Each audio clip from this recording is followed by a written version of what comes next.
This is Kawarmaila, an unofficial camp in Maiduguri, where more than 3,000 people have been living for the last 7 years since Boko Haram militants dropped them from the countryside into the Borno state capital. Having escaped the Islamic extremists, they still face enormous challenges, struggling to get food and basic health care to educate their children to reimagine a future. Life is very difficult. We are suffering. Mohammed Abba had a farm in Konduga local government area.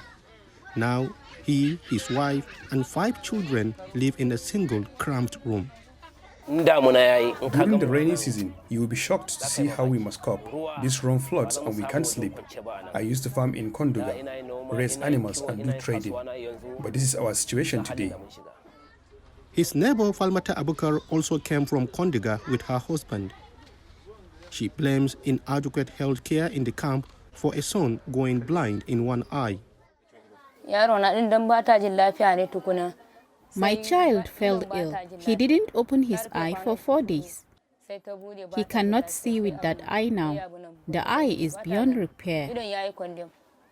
Widows with children live in a donated warehouse. More than 180 people in rooms marked by hanging sheets of fabric or plastic.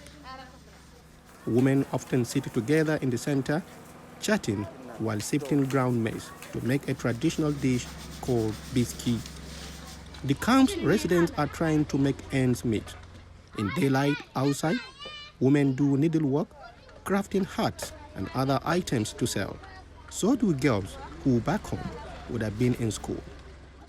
Borno State has 32 official displaced camps and roughly 200 informal settlements supported by the state and federal governments, as well as by international partners including UNICEF, the Norwegian Refugee Council, Save the Children, and Doctors of the World. Borno State Governor Babagana Umar Zulum says authorities are working to resettle many of the displaced by year's end. The IDPs are tired of life in the camps.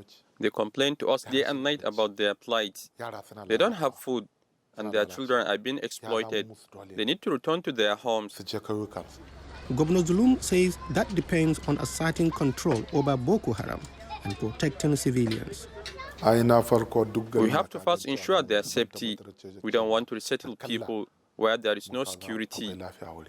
Many of the homes of displaced people were destroyed or are in areas still vulnerable to Boko Haram attack.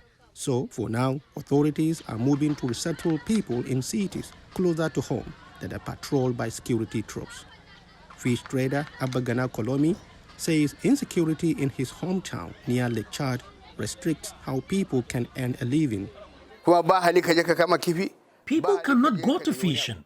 They cannot find food anywhere because no one has cultivated his farm or raised animals. Venturing from better protected cities to fish, farm, or do other chores in Borno State can be dangerous. Last month, a group of displaced people gathering firewood near the town of Dambua were abducted and 5 killed in a suspected Boko Haram attack.